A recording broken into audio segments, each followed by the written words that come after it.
بسم الله الرحمن الرحيم. الفاتحة إلى روح حبيبنا وشفينا سيدنا محمد عبد الله صلى الله عليه وسلم وآله وأصحابه وأزواجه وإخوانه من الأنبياء والمرسلين، ثم إلى أرواح مشايخنا ولآبائنا وأمهاتنا ولمن له حق علينا، خصوصا جامع هذه الأحاديث وشارحها وناشرها أبو يسير محمد علوي المالكي، بأن الله يغفر لهم ويرحمهم ويعلي درجاتهم في الجنة وينفعنا بأسرارهم وأنوارهم وعلومهم وبركاتهم في الدين والدنيا والآخرة بسر الفاتحة. أعوذ بالله.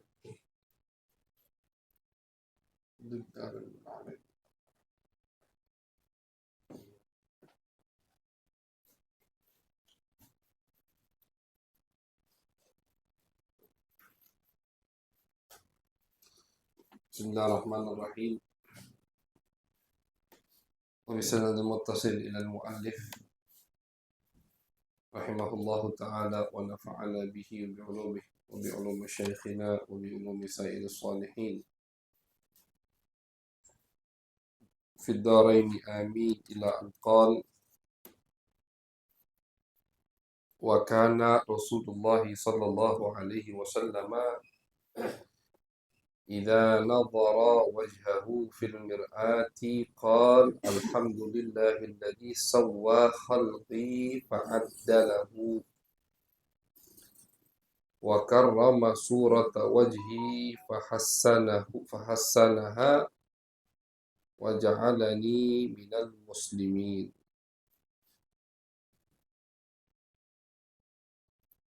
وكان صلى الله عليه وسلم إذا نظر في المرآة قال: الحمد لله الذي حسن خلقي وخلقي وزان مني ما شان من غيري. الحمد لله والشكر لله والصلاة والسلام على سيدنا رسول الله محمد بن عبد الله صلى الله عليه وسلم. أما بعد، إلى أن قال: وكان رسول الله صلى الله عليه وسلم إذا نظر وجهه في المرآة. Diriwayatkan oleh Al-Imam Ibnu Sunni dan Imam Al-Manawi wa Tabrani bahwasanya Nabi besar Muhammad sallallahu alaihi wasallam dari Anas bin Malik, idza nadhara wajhahu fil mir'ah, Nabi itu kalau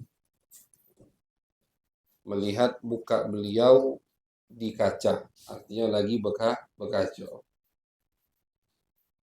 Ini termasuk sunnah Nabi besar Muhammad sallallahu alaihi wasallam. Jadi dianjurkan kita untuk melihat kaca, untuk berkaca, apalagi sebelum ke tempat-tempat yang baik, perkumpulan, sholat Jumat, sholat jamaah di masjid, majlis taklim misalkan, disunahkan kita untuk melihat kaca. Untuk apa? Untuk merapikan yang belum rapi. Itu sunnah Nabi besar Muhammad sallallahu alaihi wasallam.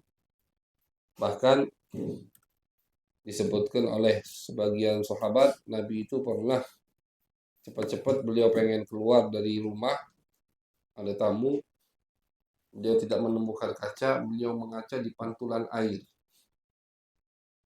merapi-rapikan. Berarti sunnah untuk kita rapi. Begitulah syariat Islam, syariat Nabi besar Muhammad sallallahu alaihi wasallam. Yang beranggapan syariat itu menganjurkan atau zuhud itu menganjurkan kita untuk compang-camping, itu salah. Walaupun ada sebagian sufi, ada sebagian ulama sebagian sufi penampilan mereka itu misalkan tidak rapi, sebagian, jangan dijadikan hukum. Jadi begini, kita itu kalau mau ngikuti Nabi besar Muhammad sallallahu alaihi wasallam.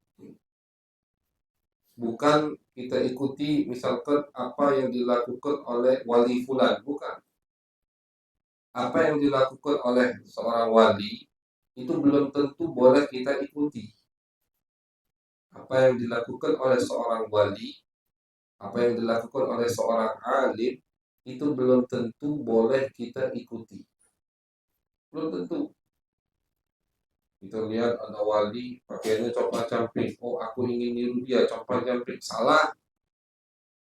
Karena mizan, timbangan untuk kita, mana yang harus kita ikuti, mana yang harus tidak kita ikuti, itu hanya ada pada Nabi besar Muhammad SAW.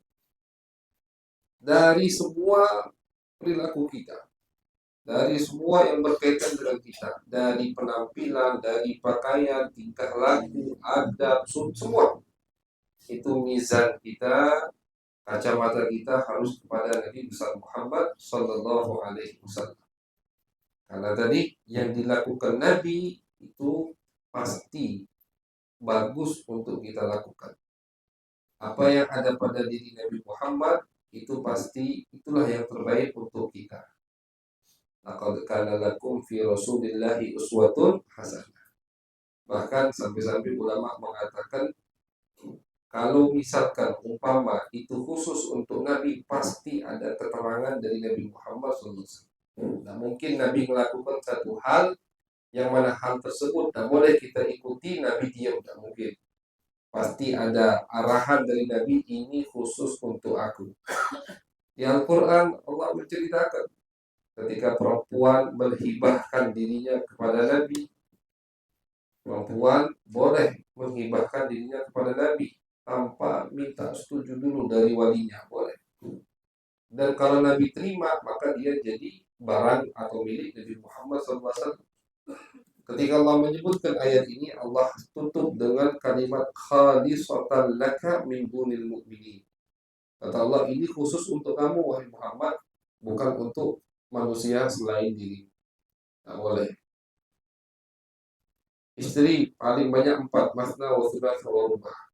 Cuma 4, tak boleh lebih. Nabi lebih. Nah, jadi apa yang dilakukan Nabi dan itu khususnya, ya, khusus untuk Nabi Muhammad, pasti ada bayan, pasti ada keterangan dari Nabi besar Muhammad Sallallahu Alaihi Wasallam. Adapun yang dilakukan Nabi, kemudian tidak ada dalil, tidak ada keterangan, tidak ada bayan bahwasannya itu khusus untuk Nabi, maka boleh untuk semua umat. Dari situ madhab Imam Malik itu tidak bisa menjawab pendapat madhab Imam Syafi'i ketika kita mengatakan sholat jenazah gaib itu sunnah. Karena yang melaksanakannya pertama kali Nabi besar Muhammad SAW. Tiba-tiba Nabi mengumpulkan sahabat, kata Nabi, ayo kita sholat jenazah. Mana mayitnya ya Rasulullah? Di Habasyah, di Ethiopia. Raja Habasyah meninggal, kata Nabi, aku dikasih tahu Jibril, aku pengen sholat jenazah. Ini pertama kali atau dalil sholat gaib, jenazah gaib. Tentunya dengan syarat-syaratnya, salah satunya jenazahnya nggak ada di kota itu. Jenazahnya di Pemulutan, Al-Suh masjid. Aku nak sholat di rumah beda boleh. Jenazahnya di luar kota, di kota lain, dan disyaratkan juga sudah selesai mandi, jenazahnya sudah dimandikan. Madhab Imam Malik mengatakan tidak sunnah sholat, tidak ada sholat jenazah gaib. Ketika mereka disolatkan dalil ini atau hadis Nabi sholat jenazah gaib untuk Habasyah, kata mereka itu khususiyah untuk Nabi Muhammad, itu khusus untuk Nabi. Dijawab lagi sama madhab Imam Syafi'i, mana dalilnya itu khusus untuk Nabi. Mereka tidak bisa jawab. Nah, itu. Jadi setiap yang dilakukan Nabi, kalau memang itu khusus untuk Nabi Muhammad, pasti ada keterangan dari Nabi besar Muhammad Sallallahu Alaihi Wasallam. Dalil khususiyah itu pasti ada. Jadi kita yang harus kita ikuti adalah Nabi besar Muhammad. Yang harus jadi panutan kita Nabi besar Muhammad. Bukan wali fulan, ustadz fulan, habib fulan, alim fulan, bukan. Tapi kenapa kita mengikuti? Kita punya guru, karena guru kita melakukan apa yang dilakukan Nabi. Gitu. Makanya itu para ulama Sufiyah dalam kitab mereka itu mereka membagi, ada wali yang bisa ente ikuti, ada wali yang tidak bisa ente ikuti. Ada wali yang bisa ente ikuti, seorang wali, seorang alim, kalau memang dia sudah sampai ke darajat syekh, guru, murabbi, itu pasti bisa diikuti. Bisa diikuti. Kenapa? Statusnya bukan sekedar wali, tapi murabbi, wali yang bisa mendidik generasi berikutnya. Artinya as-salik, dia ini dulu juga menempuh jalan dari awal, bertahap sampailah dia di posisi syekh, sehingga dia bisa menggiring atau mengarahkan orang yang baru mulai juga dari awal. Itu namanya guru murabbi. Itu bisa diikuti, ya. Itu bisa diikuti. Tapi kalau ada wali, ini kita biar tahu. Jadi wali itu tidak kalau wali pokoknya wali kita ikuti sembarangan wali, tidak bisa. Karena ada juga beberapa wali, ya, orang yang dekat dengan Allah tanpa melalui proses tiba-tiba udah jadi wali. Sering kita umpamakan, dan ini diumpamakan oleh para ulama seperti Ibn Athaillah, Imam Ghazali, Abdullah Haddad. Ada orang dari Palembang pengen datang ke Pemulutan, tapi matanya ditutup atau dia tidur tidak sadar. Tahu-tahu dia sudah sampai di Pemulutan. Tahu-tahu sudah sampai di Pemulutan. Kira-kira orang ini bisa tidak jadi pemandu orang lain untuk datang ke Pemulutan? Tidak bisa. Karena pas dia dari rumahnya tadi matanya ditutup atau dia tidur, tidak sadar. Tahu-tahu pas buka mata sadar udah di Pemulutan. Beda dengan orang yang keluar dari rumahnya sadar, tahu dia jalan, dia oh di sini lampu merah, misalkan. Jalan lagi, oh di sini jalannya rusak.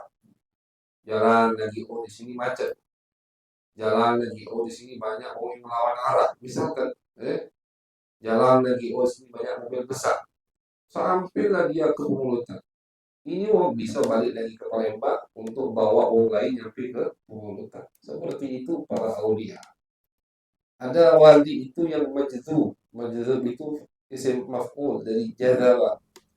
Tiba-tiba langsung ditarik oleh Allah tanpa dia sadar, tanpa dia tahu udah jadi wali. Nah, seorang wali yang majdzub ini tidak bisa jadi panutan. Nah, kalau kita tengok wali-wali yang majdzub, itu tidak katin murid. Karena memang mereka tidak bisa menjadi guru, bukan murabbi. Itu paham ya? Jadi kalau kita tengok ada wali yang compang-camping, wali yang penampilannya misalkan gondrong rambutnya, jangan kita beralasan rambut gondrong, oh ikuti wali itu. Tidak, salah itu. Salah. Yang harus diikuti Nabi besar Muhammad SAW. Tapi kalau wali tadi yang dari Palembang ke Pemulutan, dia sadar, dia tahu, dia bisa balik ke Palembang, kemudian dia bawa uang baru-baru untuk datang ke Pemulutan. Dia giring, hati-hati di sini ada lampu merah, jalan lagi. Dia ngomong, hati-hati di sini jalannya rusak. Ini perumpamaan, maksudnya hati-hati di sini ada penyakit hati. Hati-hati di sini, misalkan hati-hati terkena penyakit sombong. Jalan lagi muridnya, hati-hati. Dia sudah alim, tapi jangan lupa orang itu tetap butuh ilmu, terus digiring. Main lagi, makin tinggi, hati-hati jangan tertipu dengan mimpi. Hati-hati jangan tertipu dengan bisyarat, dengan kabar-kabar baik. Hati-hati jangan tertipu dengan penghormatan manusia, terus digiring. Karena dia juga sebelumnya sudah digiring oleh gurunya. Oleh gurunya, terus sampai kepada Nabi Muhammad SAW. Itu prosesnya, bukan basa-basi. Jadi sekali lagi, kalau yang dijadikan panutan murabbi, memang mereka harus dijadikan panutan. Apa yang kita pakai, apa yang kita gunakan, apa yang kita lakukan harus sama dengan apa yang guru kita lakukan. Penampilan kita sama dengan yang dilakukan oleh guru kita. Dan syekh murabbi itu pasti akan melakukan apa yang bisa untuk ditiru. Mereka akan melakukan, apalagi di depan murid-muridnya, hal yang bisa untuk murid-muridnya tiru. Artinya kalau ada hal yang akan mereka lakukan dan tidak bisa ditiru oleh muridnya, persis seperti Nabi, pasti mereka sampaikan, ini jangan kamu tiru. Ini khusus untuk aku. Ini bukan untuk kamu. Atau ini bukan untuk kamu sekarang. Nanti kalau waktunya udah tiba, kamu boleh meniru aku di bab ini, misalkan. Amin. Jadi sama ucap Nabi besar Muhammad SAW. Tidak menyesatkan muridnya. Seperti Nabi tidak menyesatkan sahabat, guru juga tidak mungkin menyesatkan muridnya. Nah, di sini baru guru itu jadi panutan kita. Tapi kalau wali yang tidak wali majdub, jadi itu tidak bisa jadi panutan. Tetap kita harus kembali kepada Nabi besar Muhammad Shallallahu Alaihi Wasallam. Nah, jadi di sini hadis ini dikatakan Nabi besar Muhammad Shallallahu Alaihi Wasallam, beliau itu nazara wajhahu fil mir'ah. Nabi itu melihat berkaca, Nabi besar Muhammad merapikan penampilannya. Wah, ana dak pamrih. Jadi ana maki apa adanya, bukan masalah pamrih ini. Ketika kita berpenampilan rapi, bagus, ya, itu seperti penghormatan untuk orang yang kita temui. Kan itu? Termasuk tanda menghormati orang yang kita temui, kita nemuinya dengan penampilan yang rapi, yang bagus. Dan menunjukkan inilah Islam, bersih, rapi.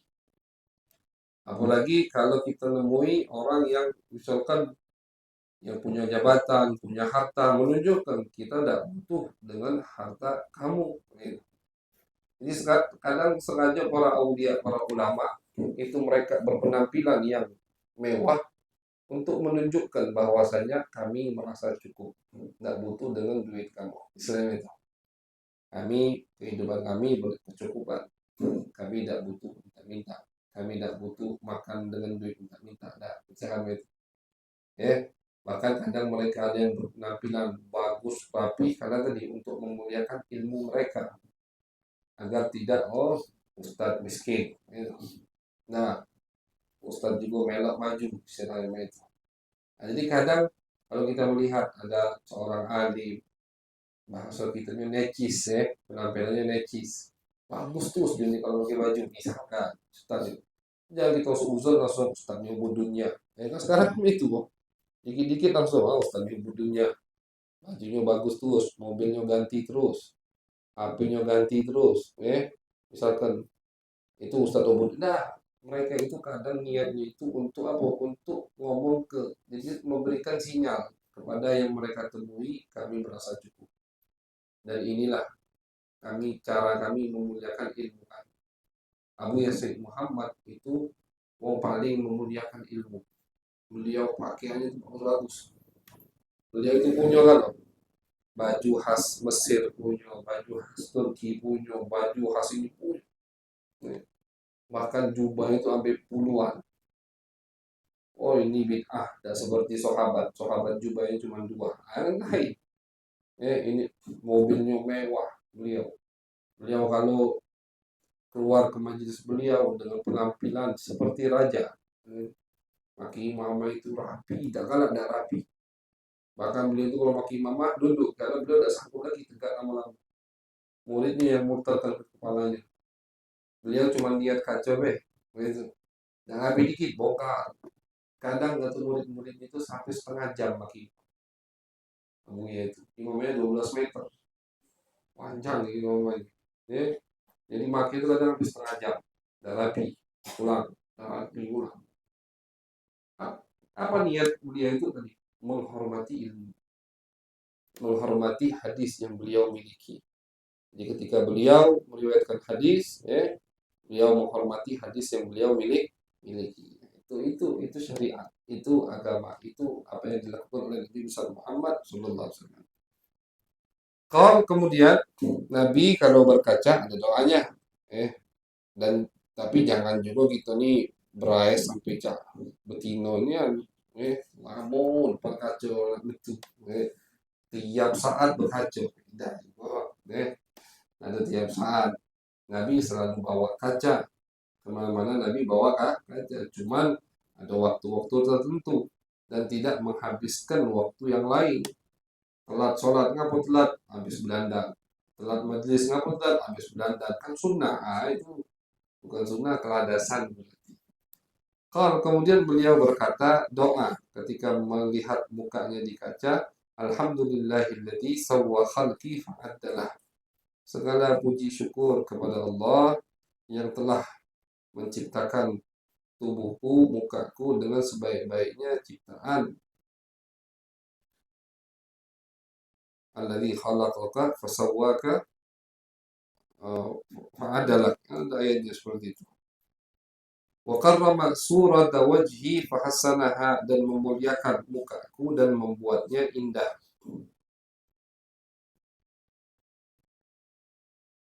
Kata Imam Al-Lahji, ya, membuat mukaku bagus, ganteng, belaga. Bukan artinya yang belaga. Oh, kayak aku tak belaga, Ustaz. Dan itu sunnah berarti berkacau. Tidak, tetap sunnah baca doa ini. Ya, karena maksud hasan wajah di sini ya ciptaan kita sempurna, diciptakan oleh Allah dengan sempurna, itu sudah hasan, sudah bagus. Waja'alani minal muslimin, dan aku dijadikan termasuk orang-orang yang Islam, Muslim.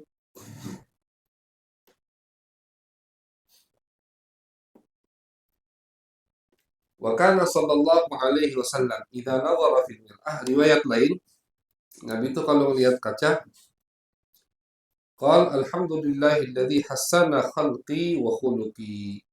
Puji syukur kehadirat Allah yang telah menciptakan, yang telah memperbaguskan ciptaanku dan akhlakku.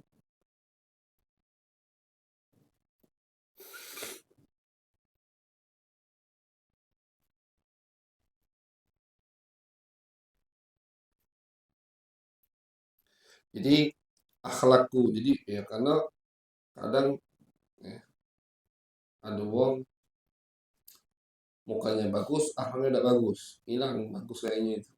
Kenapa? Ya akhlaknya tidak bagus, bejat. Jadi Nabi dua-duanya disempurnakan oleh Allah Subhanahu wa taala. Makanya Nabi bersyukur. Bersyukur kata Nabi yang mana Allah telah menciptakan mukaku dengan bagus, dengan indah, dan akhlakku juga bagus.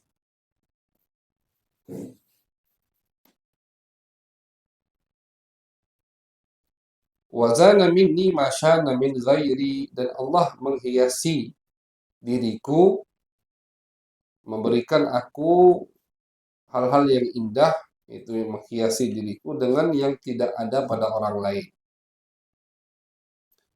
Artinya mensyukuri kelebihan yang diberikan oleh Allah kepada Nabi besar Muhammad sallallahu alaihi wasallam.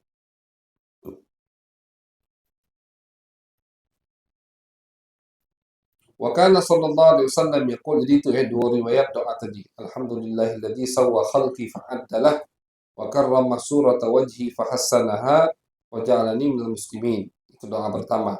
Riwayat lain ada doa juga, alhamdulillahilladzi hassana khalqi wa khuluqi. Itu yang pendek gitu. Alhamdulillah yang telah membuat tubuh, menciptakan tubuhku dengan sempurna dan membuat akhlakku memiliki akhlak yang baik gitu. Wa kana sallallahu alaihi wasallam yaqul ana ashbahun nasi bi Adam sallallahu alaihi wasallam. Nabi besar Muhammad sallallahu alaihi wasallam, beliau pernah bersabda bahwasanya aku ini orang yang paling mirip dengan Adam. Adam adalah kakek Nabi besar Muhammad sallallahu alaihi wasallam. Aku yang paling mirip dengan Adam. Maksudnya ya, semua ciptaan Allah sempurna. Semua ciptaan Allah sempurna. Jadi aku ini seperti ciptaan Allah kepada Adam. Maksudnya, aku ini seperti ciptaan Allah kepada Adam. Jadi kalau kalian pengen lihat kata Nabi, bagaimana ciptaan Allah pertama, jenguk aku, itu istilahnya. Ya. Jadi aku ini yang paling mirip dengan Adam. Wa kana abi Ibrahim sallallahu alaihi wasallam asbahan nas bi khalqan wa khuluqa. Sedangkan ayahku, kakekku, ayah ini maksudnya kakek ya, Nabi Ibrahim itu adalah orang yang paling mirip denganku, baik dari ciptaannya atau akhlaknya. Bahkan ukuran kakinya pun sama. Dan Nabi pernah mengukur pas Nabi setelah merebut kota suci Makkah, makom Ibrahim itu diletakkan sama Nabi. Makom itu kan bekas tapakan kaki Nabi Ibrahim. Jadi yang di depan Ka'bah ada makom Ibrahim, itu bukan kuburan Nabi Ibrahim, bukan. Maksud makom itu tempat pijakan Ibrahim ketika beliau membangun Ka'bah. Nabi Ibrahim pas bangun Ka'bah itu pijakannya batu. Diriwayatkan batu itu dari surga juga. Kalau pas Nabi Ibrahim butuh ke yang bangunan paling tinggi, batu tadi tiba-tiba tinggi dewek. Selesai batu tadi mendek lagi. Nah, bekas kakinya Nabi Ibrahim masih ada di situ. Dan Nabi Muhammad SAW pernah sekali meletakkan kakinya di makam Ibrahim pas. Artinya menunjukkan, dan memang apa namanya, di ilmu nasab di sini ilmu penisbatan anak ke bapak, di dalam bahasa Arab itu ilmu al-qafah. Kalau saya al-qafah, ya, itu ada fan ilmu, ada materi ilmu yang al-qafah. Jadi wong itu bisa tahu ini anak fulan dari mana, dari kaki. Dari kaki. Itu ada di zaman Nabi Muhammad SAW. Ketika Usamah, anak Zaid, Usamah bin Zaid bin Harithah. Zaid ini belagak ganteng. Zaid ini mantan budaknya Nabi. Zaid ini juga yang pernah diangkat Nabi jadi anak. Zaid bin Harithah terkenal. Yang diangkat Nabi jadi anak pernah. Zaid ini belagak. Jadi bukan budak. Beliau ini diculik dan dijual di pasar budak. Sampailah ke tangan Siti Khadijah. Akhirnya sama Siti Khadijah dihadiahkan ke Nabi. Sama Nabi dimerdekakan sebelum Islam ini. Sama Nabi dimerdekakan dan diangkat jadi anak. Sampailah akhirnya bapaknya tadi keliling nyari anaknya. Sampai ke Mekah. Ketemu akhirnya sama saya. Bapaknya tadi datang ke Nabi. Nabi belum dilantik menjadi Nabi. Kata bapaknya, wahai Muhammad, itu budak kamu itu bukan budak, anak kami yang hilang, diculik. Kata Nabi, tanyakan Zaid. Kalau Zaid pengen ikut kamu, ambillah. Tapi kalau Zaid tetap milih aku tidak bisa nolak. Ini bapaknya nih, bapak kandung. Datang bapak kandungnya ke Zaid. Wahai anak, ayo balik ke kampung. Aku nggak sama Muhammad. Jadi si Zaid-nya ini nolak balik sama bapaknya, lebih memilih tinggal bareng Nabi Muhammad SAW. Padahal Nabi waktu itu belum dilantik menjadi Nabi. Senang Nabi Muhammad dengan pilihan Zaid, akhirnya dimerdekakan oleh Nabi. Biar bapaknya senang, di depan bapaknya, bahkan di depan musyrikin, di depan orang Mekah, Nabi jadikan mereka semua saksi. Nabi merdekakan dan Nabi angkat jadi anak. Dulu boleh. Maksud ngangkat jadi anak itu dinisbatkan Zaid bin Muhammad, dinisbatkan kepada Nabi Muhammad Shallallahu Alaihi Wasallam. Kenapa Nabi lakukan itu? Karena Nabi senang. Zaid lebih memilih Nabi daripada orang tua kandungnya. Sampai kapan penisbatan itu ada? Terus sampai Nabi dilantik menjadi Nabi, sampai Nabi hijrah ke Madinah. Ada satu kasus, satu cerita yang panjang kalau kita ceritakan. Bukan ini babnya. Di situ Allah turunkan ayat ud'uhum di abaihim. Sekarang kata Allah, tidak boleh lagi mengangkat anak sampai dinisbatkan kepada ayah angkat. Maka itu tidak boleh. Haram hukumnya. Kalau ada yang angkat anak, kemudian kakaknya dimasukkan, hati-hati. Dimasukkan ini bin dia, tidak boleh, haram. Boleh mengangkat anak, silakan. Tapi tetap binnya harus ke bapak kandungnya. Bin itu harus ke bapak kandung. Itu dalilnya di Al-Quran. Ud'uhum li abaihim. Dari situ Zaid yang tadinya bin Muhammad kembali lagi ke bapak kandungnya Harithah. Kapan itu? Setelah Nabi hijrah. Artinya. Nah Zaid ini belaga putih, bule. Dinikahkan sama Nabi dengan Ummu Aiman, Barakah Al-Habasyiyah, dengan perempuan yang dari Ethiopia, dari Afrika, perempuan Afrika, ada putih sebenarnya. Sahabiyah, sahabat, luar biasa perempuan ini. Dinikahkanlah sama Nabi dengan Ummu Aiman. Lahirlah anak yang bernama Usamah. Usamah ini ngikuti ibunya, bukan ngikuti bapak. Jadi Usamah tidak belaga. Bapaknya Zaid belaga. Sampai-sampai ada beberapa namanya munafik. Munafik Madinah itu pokoknya apa yang bikin Nabi Muhammad risau, mereka pasti lakukan. Mereka sebarkan isu, Usama ini, tahu nggak kamu, bukan anak Zaid. Disebarkan isu begitu. Sampailah isu itu kepada Nabi Muhammad. Nabi terganggu dengan isu tersebut. Kalau ini orang yang Nabi cintai, Z-nya Nabi cintai, anaknya Usama juga Nabi cintai, Ummu Aiman termasuk perempuan yang mengasuh Nabi, ya, ibu Nabi, Nabi cintai juga. Nah, suatu hari waktu Z sama Usama lagi tidur sampingan di masjid, mereka menutup kepala mereka. Sahabat dulu itu kan kalau selimut nutup kepala, kain nutup kepala, kakinya kejingoan. Nah, itu. Eh, Artinya sedikit yang mereka miliki. Kain mereka miliki dikit. Kaki mereka kejingoan. Cuma kaki itu. Masuklah Badui Arabi yang paham ilmu ini, yang paham ilmu Al-Qafah, dari sana nama Al-Qafah, yang paham ilmu untuk penisbatan anak ini ke bapaknya. Dia jengok kaki ini, oh ini anak bapak ini. Ini anak bapak. Ini dari ini. Artinya ini anak dari ini bapaknya. Tanpa melihat muka. Kan kalau kulit kaki kan, telapak kaki nak putih nak hitam sama baik kan. Nah dia nengok telapak kaki ini kata dia. Oh ini anak ini. Sampailah cerita itu dan di riwayat Sayyidah Aisyah menceritakan itu kepada Nabi. Fasurran Nabi sallallahu alaihi wasallam. Nabi senang dengan cerita itu. Artinya tuduh bukan Nabi ragu dengan Zaid, bukan, karena kan yang menikahkan Nabi. Tapi tuduhan munafik terbantahkan dengan ilmu tersebut. Tuduhan munafik terbantahkan dengan ilmu tersebut, bahwasanya dari kaki mereka mirip. Artinya Usama memang betul anak Zaid bin Harithah. Ini, jadi Nabi pernah meletakkan kaki beliau ke tempat kaki bekas kaki Nabi Ibrahim, ternyata ukurannya sama. Karena memang Nabi Ibrahim adalah kakek datuk Nabi besar Muhammad SAW. Walaupun waktunya jaraknya jauh, 2000 tahun lebih dari Nabi Ibrahim ke Nabi Muhammad SAW, 2000 tahun lebih jauh.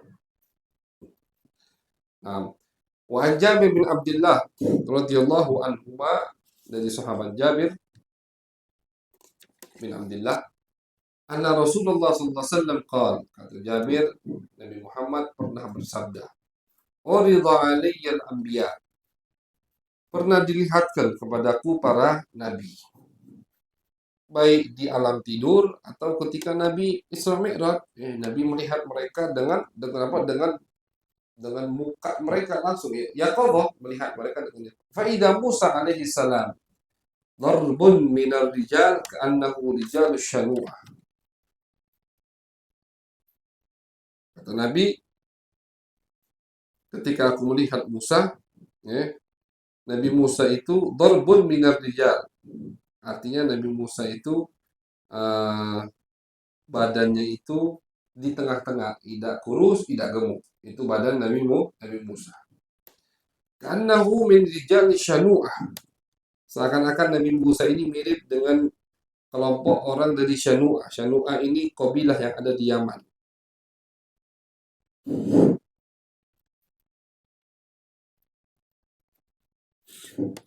Kata Nabi, pengen tahu kalian Musa.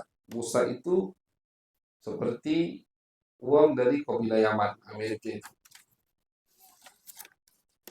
Wa ra'aitu Isa bin Maryam. Aku melihat Isa bin Maryam. Nabi Isa. Fa idza aqrabu man ra'aitu bihi syabahan Urwah ibn Mas'ud. Ternyata pas aku lihat Nabi Isa, itu Nabi Isa ini seperti apa? Seperti orang yang bernama Urwah bin Mas'ud. Ada di Mekah itu terkenal Urwah bin Mas'ud Al-Thaqafi. Waktu itu Urwah masih kafir, masih musyrik. Kapan Urwah masuk Islam? Setelah Fathu Mekah, Urwah ini. Nah, kata Nabi, Nabi Isa itu mirip dengan Urwah. Mirip dengan Urwah. Wa ra'aitu Ibrahim alaihi salam fa idza aqrabu man ra'aitu bihi syabahan sahibukum yakni nafsa. Aku melihat Ibrahim. Kalian pengen tahu Ibrahim? Ibrahim itu mirip dengan aku. Kata Nabi Muhammad SAW. Ini ulama mengatakan Syekh Abdullah Sirajuddin dalam kitab beliau Sayyidina Muhammad Rasulullah mengatakan ini termasuk dalil masyaallah hadirin bahwasanya kita ini dianjurkan untuk mengkhayalkan postur tubuh Nabi besar Muhammad sallallahu alaihi wasallam. Dan itu udah dilakukan sama Nabi. Ini apa faedahnya Nabi ngomong ke sahabat? Aku ketemu Musa. Musa itu mirip wong dari kabilah Yaman. Aku ketemu Isa. Isa itu mirip laki-laki orang yang kalian kenal, Urwah bin Mas'ud. Aku ketemu Ibrahim. Ibrahim itu mirip aku. Apa tujuan Nabi ngomong itu? Apakah cuma cerita aja? Cuma cerita bayang Nabi? Tidak. Artinya Nabi ingin sahabat itu punya ta'alluq, punya takhayul, punya bayangan. Bagaimana sih Nabi Musa? Bagaimana sih Nabi Isa? Bagaimana sih Nabi Ibrahim? Nah, gitu. Berarti kita itu lebih harus lagi punya niat kuat untuk menghayalkan Nabi besar Muhammad Sallallahu Alaihi Wasallam. Karena sahabat, dari situlah sahabat meriwayatkan syama'il Nabi Muhammad. Dari mana? Dari kalau Nabi saja meriwayatkan syama'il, sifat Nabi-Nabi sebelum Nabi Muhammad, berarti kita harus lebih meriwayatkan apa sifat-sifat Nabi besar Muhammad Sallallahu Alaihi Wasallam. Makanya mereka riwayatkan begitu. Jadi tidak bid'ah istilahnya. Tidak bid'ah ketika kita berusaha membaca kitab syama'il dengan niatan agar kita bisa mengkhayalkan Nabi besar Muhammad Sallallahu Alaihi Wasallam, itu tidak bid'ah. Tidak bid'ah. Kenapa? Sudah dilakukan oleh Nabi Muhammad sendiri. Nabi Muhammad mengajarkan bagaimana agar sahabat bisa mengkhayalkan nabi-nabi sebelum Nabi Muhammad sallallahu alaihi wasallam. Wa ra'aitu Jibril alaihi salam, dan aku melihat Jibril. Fa idza aqrabu man ra'aitu bihi syabahan Dihya. Kata Nabi Muhammad, Jibril ini mirip dengan Dihya. Artinya bukan mirip postur tubuhnya. Jibril itu kalau nyamar itu suka nyamar seperti Dihya. Dihya ini nama sahabat. Dihya ini belaga. Nah, jadi malaikat Jibril itu senang menyerupai ketika beliau menyamar, senang menyerupai Dihya Al-Kalbi, sahabat Nabi besar Muhammad sallallahu alaihi wasallam. Wa makna darbun naw'un wa syanu'ah qabilatun minal Yaman. Rijaluha mutawassitun. Syanu'ah ini kabilah dari Yaman yang mana orang laki-laki di kabilah Syanu'ah ini itu badannya sedang-sedang, tidak kurus, tidak gemuk. Wa kana Rasulullah sallallahu alaihi wasallam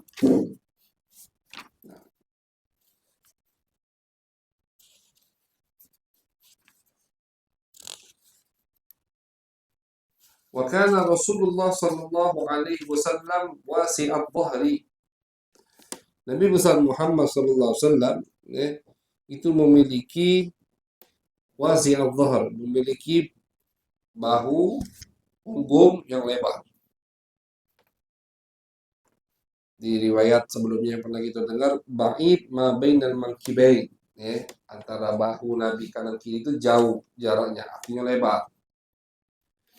Ma baina katifaihi khatamun nubuwah, di antara kedua bahu Nabi ada stempel tanda kenabian. Lebih, kita pernah katakan juga lebih ke arah kiri. Jadi sedatar atau seurut dengan hati. Hati kan di sini. Nah, di belakangnya sini. Wa huwa mimma yali manqibahul aiman, fihi syamatun sauda. Kalau di sini ada riwayat yang mengatakan lebih ke mangkib aiman, bahu kanan. Cuman Syekh Lahji dalam syarah menyebutkan pendapat yang muktamad tidak. Bahwasanya pendapat yang muktamad itu lebih ke bagian kiri. Kenapa? Karena hati itu di bagian situ. Hati di bagian kiri. Fihi sya'matun sauda. Di situ bagaimana bentuk stempel Nabi? Macam syamah. Syamah itu tai lalat. Macam tai lalat. Tadribu ila sufrah, ke kuning-kuningan warnanya. Haulaha sya'arat, di sekitarnya ada bulu. Mutawaliyat, yang nyambung bulu tadi, tidak terpisah. Ka'annaha min urfi faras, seperti rambut atau bulu yang ada di kepala kepala kuda. Artinya bagus, indah sekali. Pasti indah, tidak mungkin tidak indah. Ya kan? Wafi riwayat, di riwayat lain, wakana khatamu, jadi beliau sekarang masuk ke pembahasan stempel kenabian yang ada pada diri Nabi Muhammad SAW. Baina katifaihi alamah, gitu. Di antara kedua bahunya ada tanda kenabian. Apa itu? Ini diriwayatkan seperti ini, mitla baydatil hamamah, ghuddatan hamra mitla baydatil hamamah. Daging lebih di bagian tubuh beliau berwarna kemerahan, kalau di riwayat ini besarnya seperti telur burung. Besarnya itu telur burung. Di riwayat lain, koin 1 dirham, sebesar koin 1 dirham. Di riwayat lain, itu sifat stempel Nabi besar Muhammad Sallallahu Alaihi Wasallam. Apakah Nabi dilahirkan dengan stempel itu? Khilaf ulama. Ada yang mengatakan Nabi dilahirkan udah ada stempel itu. Tapi pendapat yang utama mengatakan tidak. Nabi diberi oleh Allah stempel itu ketika beliau dilantik menjadi nabi. Beliau dilantik menjadi nabi, dikasih stempel itu. Cap. Ada yang mengatakan tidak, ketika Nabi dibelah dadanya. Waktu Nabi umur 4 tahun atau 3 tahun kan dibelah dari Nabi Muhammad di situ. Kemudian beliau tutup bab ini dengan hadis yang diriwayatkan oleh Buraidah. Beliau berkata, cerita Salman Al-Farisi. Ja'a Salman Al-Farisi, datang Salman Al-Farisi ila Rasulillah, kepada Nabi Muhammad sallallahu alaihi wasallam. Hina qadimal Madinah, ketika Nabi baru datang ke Madinah. Salman datang ke Nabi, status Salman waktu itu masih hamba sahaya, budak. Kita pernah ceritakan belum cerita Salman? Sudah kalau tidak salah Oh belum? Apa lupa? Jadi Salman ini kan termasuk sahabat yang umurnya panjang. Ada riwayat mengatakan Salman itu pas meninggal umurnya 325 tahun. Ada yang mengatakan 250 tahun. Ada yang mengatakan 100 sekian tahun. Itu riwayat paling kecil. Bayangkan, Salman ini murid dari murid-muridnya Nabi Isa. Jadi Nabi Isa punya murid, muridnya punya murid lagi. Nah, ini gurunya Salman. Salman Al-Farisi dari Persia. Bapaknya Majusi. Bapaknya Majusi, penyembah api. Salman ini pas disuruh, diriwayatkan beliau kalau di hadis lain panjang cerita hadis ini. Kata Salman, karena Abi Dakon. Kata Salman, abahku ini kepala kampung, kades istilahnya. Ayahku ini nyuruh aku belajar ke Ustadz Majusi, Ustadz yang sama agamanya. Tapi kata Salman, ketika aku nak ke tempat Ustadz tadi, melewati gereja, melihat rahib, pastor, akhirnya hatiku lebih tertarik ke pastor ini. Jadi setiap hari dikira bapaknya Salman belajar agama Majusi, dan tahunya Salman malah ke gereja, belajar ke pastor itu. Masih murni Nasrani yang masih murni, belum berubah-berubah. Nah, pas sampailah bapaknya tahu, marah bapaknya, diusir dari rumah. Pergi sama, tinggalkan rumah. Belajar sama mengikuti guru ini sampai gurunya mau meninggal. Kata gurunya, kata Salman, wahai guru, kalau antum meninggal anak ke siapa? Kata gurunya, wahai Salman, kalau aku meninggal pergilah ke kota ini, di situ ada temanku. Belajar sama dia. Meninggal gurunya, pergi Salman ke situ. Datang ke guru itu, aku murid fulan si A, aku disuruh belajar sama antum. Udah belajar, duduk di situ, mondok lah istilahnya. Sampai guru yang keduanya mau meninggal, Salman masih hidup, panjang umur. Kata guru tadi, wahai Salman, kau pindah ke kawan aku yang sifatnya lagi. Sampai 3, 4, 5 guru. Guru yang terakhir ngomong, Salman, aku kira di zaman sekarang ini tidak ada lagi guru yang seperti kami ini. Tapi jangan takut, sudah dekat waktu Nabi akhir zaman. Nabi akhir zaman ini akan diutus di Mekah dan tempat hijrahnya di Madinah. Pergi kau ke situ, tungguin Nabi itu. Akhirnya Salman kumpulkan semua yang beliau miliki, beliau pergi dari kota atau dari Persia ke menuju Madinah. Di tengah jalan diculik. Biasa zaman dulu perampok nyulik dijual di pasar Buddha. Akhirnya dijual Salman. Dijual subhanallah karena dia yang tulus, yang membelinya Yahudi dari Madinah. Jadi dibawa Salman tetap ke Madinah tapi statusnya budak. Nah ini kalau ini yang tadi barusan kita ambil di Abu Sukarami. Kalau yang anggap ini musibah, wah stres dia. Tapi dia bakal ada cerita yang luar biasa di sini. Bisa sampai Salman tadi Allah selamatkan sampai ke Madinah, tapi tidak akan ada cerita yang akan kita baca ini. Makanya sama Allah sengaja Salman dibuat diculik dulu jadi budak. Biar apa? Biar ada cerita ketika dia bertemu dengan Nabi Muhammad SAW. Jadi setiap dibalik musibah pasti ada hikmahnya. Pasti ada nikmat dari Allah Subhanahu wa taala. Datanglah Salman ke Madinah. Di waktu belum ada Nabi Muhammad. Belum datang, belum hijrah. Tunggu sampai Nabi hijrah. Nah ini ceritanya. Pas Nabi hijrah, Salman ini diwasiati sama guru-gurunya. Ada 3 tanda itu Nabi akhir zaman. Kau tes, kalau benar ada kalau itulah Nabi akhir zaman. Yang pertama ini, Salman datang ke Nabi bawa rutop. Bawa kurma yang belum matang itu, yang udah lemak, bisa dimakan, rutop. Faudiat baina yaday Rasulillah. Sama Salman diletakkan di hadapan Nabi. Kata Nabi, ya Salman, mahada, apa ini wahai Salman? Nabi itu kenal Salman, ya kalau ngomong ini Salman ya Rasulullah. Kata Salman, sadaqatun alika wala ashabik, sedekah ya Rasulullah. Buatmu dan buat teman, buat sahabat-sahabatmu. Kata Nabi, irfa'ha akan fa inna lana kullu sadaqah, karena aku tidak makan sedekah. Yang lain makan silahkan. Kata Salman, ini tanda pertama bahwasanya Nabi Muhammad tidak makan dari sedekah. Kemudian besok datang lagi Salman, sama persis, bawa makanan. Diletakkan di hadapan Nabi. Mahada ya Salman. Apa ini wahai Salman? Hadiyatul lak. Kata Salman, ya Rasulullah ini hadiah. Bukan sedekah, hadiah. Oh hadiah kata Nabi. Faqala Rasulullah di ashabi ubsutu. Ayo buka. Bentangkan sufroh. Kita makan. Karena ini hadiah. Kata Salman, tanda kedua. Ini tanda kedua. Bahwasanya Nabi akhir zaman makan dari hadiah.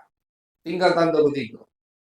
Tanda ketiga ini paling susah. Kenapa? Tadi stempel kenabian. Cak mana nak nyinggung itu salah.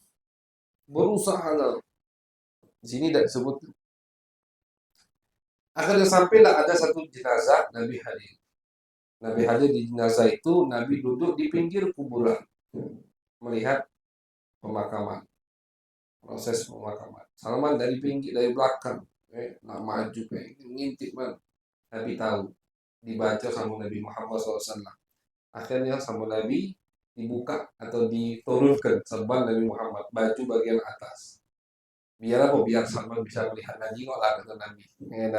Nabi tahu. Dilihat sama Salman, langsung dicium sama Salman dan langsung ucapkan 2 kalimat syahadat. Nah ini tanda ketiga. Tsumma nazara ila al-khatam ala dhahri Rasulillah fa'amana bih. Ketika beliau berhasil akhirnya melihat stempel kenabian tadi, beliau langsung ucapkan 2 kalimat syahadat.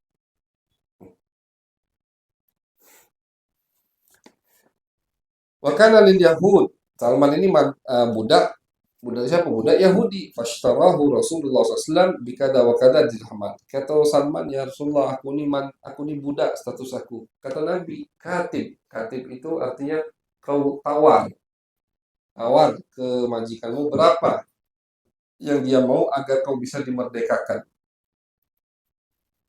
Disebutkan berapa dirham dibayar sama Nabi Muhammad, 40 dirham dibayar sama Nabi Muhammad SAW. Kemudian ala an jadi salahum nakhlan, dan dia juga minta apa? Minta kebun kurma. Akhirnya sama Nabi Muhammad SAW 300 pohon kurma dia minta.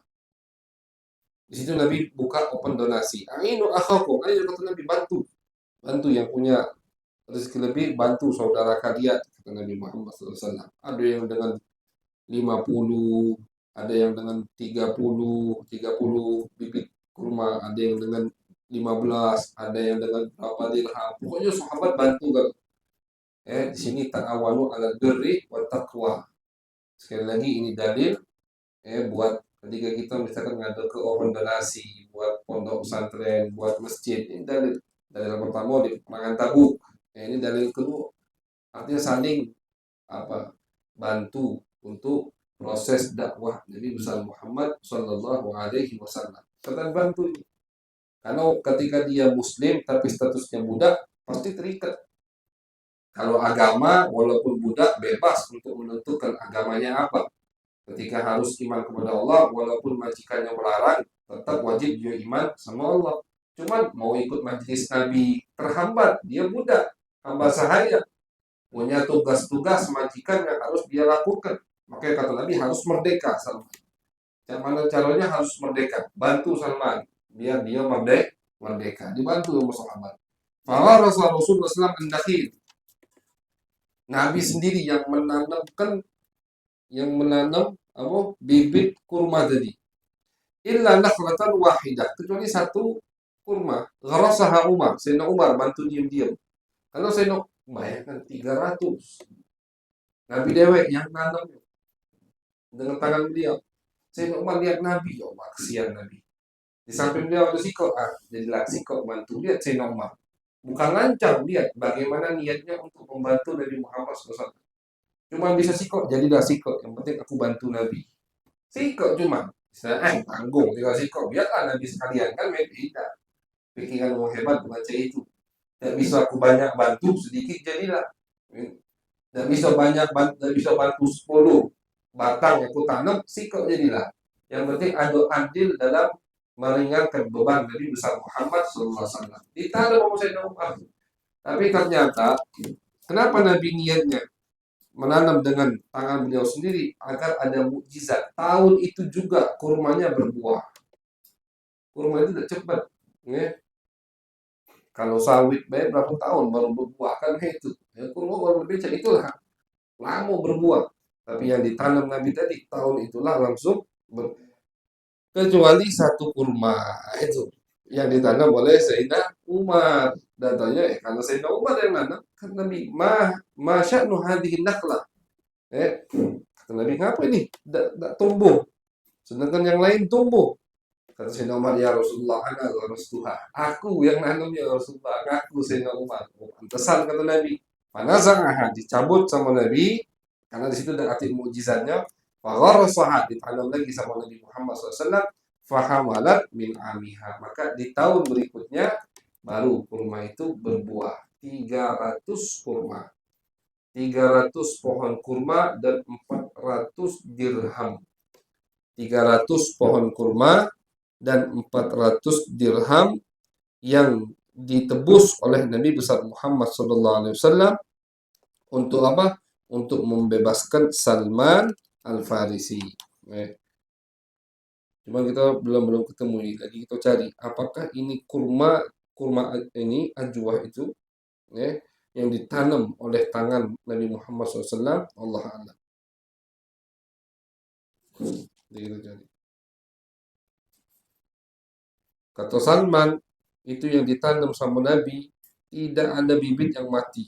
Artinya semuanya tumbuh. Nah, itu cerita Islamnya Salman Al-Farisi. Selalu disebutkan cerita ini ketika ulama membahas tentang stempel Nabi besar Muhammad SAW. Jadi termasuk cerita yang sangat identik atau selalu disebutkan ketika ulama membahas tentang khatamun nubuwah, stempel Nabi besar Muhammad Sallallahu Alaihi Wasallam. Wallahu a'lam bishawab. Bismillahirrahmanirrahim. Ya Rabb.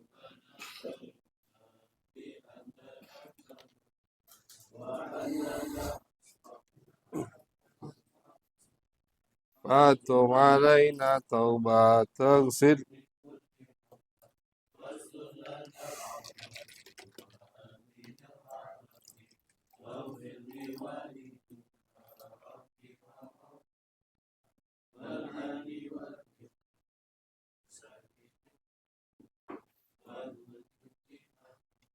أو جيرة أو صحبة والمسلمين أجمع آمين يا ربي أسمى فضلا وجودا منا